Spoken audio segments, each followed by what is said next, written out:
Assalamualaikum warahmatullahi wabarakatuh. Apa kabar kalian semua? Semoga kalian dalam keadaan sehat, semangat, bahagia, dan ceria selalu. Baik, pada pertemuan kali ini kita akan membahas materi tentang cerita rakyat, khususnya pada bagian hikayat. Adapun tujuan pembelajaran kita pada hari ini adalah peserta didik dapat mengidentifikasi ide dan makna kata dalam hikayat. Sebelum kita masuk pada pembahasan tentang hikayat, terlebih dahulu saya akan menjelaskan apa itu cerita rakyat. Ada yang tahu apa itu cerita rakyat? Cerita rakyat merupakan cerita yang tersebar di masyarakat yang diwariskan secara turun-temurun. Artinya, dapat dikatakan cerita rakyat diwariskan dari nenek moyang kita ke generasi-generasi berikutnya. Jenis-jenis cerita rakyat. Pertama, fabel.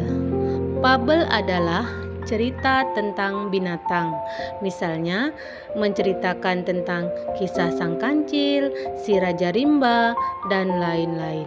Yang kedua, legenda.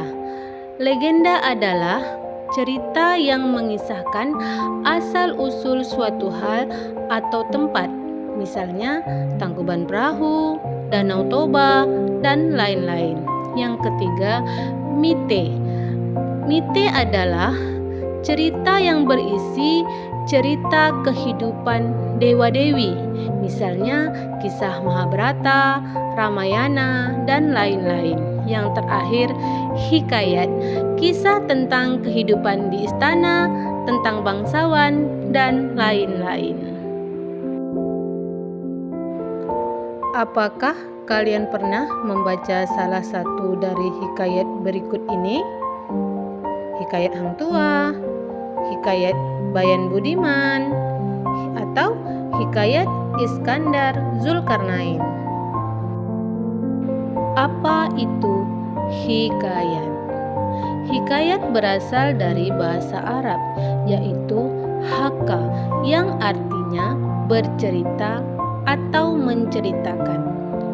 Hikayat merupakan cerita Melayu klasik yang menonjolkan unsur penceritaan berciri kemustahilan dan kesaktian tokoh-tokohnya.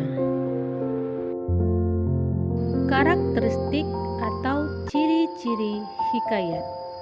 Pertama, bersifat anonim, yaitu tidak diketahui jelas nama pencerita atau pengarangnya.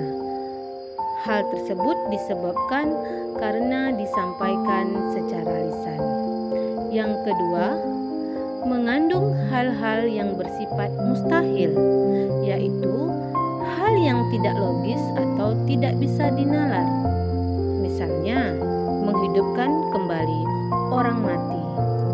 Yang ketiga, menceritakan kesaktian tokoh-tokohnya, misalnya manusia bisa terbang, dan lain-lain.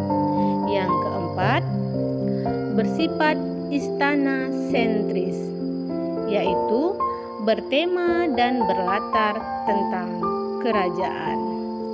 Yang kelima, menggunakan banyak kata arkais atau klise seperti penggunaan kata sah dan hatta, maka, alkisah, dan sebagainya. Yang keenam, menggunakan alur berbingkai atau cerita berbingkai. Maksud dari alur berbingkai yaitu bentuk cerita yang berpokok pada suatu cerita, kemudian menerbitkan bermacam-macam cerita lagi.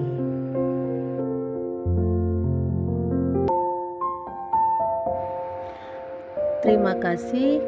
Semoga materi ini bermanfaat buat kalian semua. Assalamualaikum warahmatullahi wabarakatuh.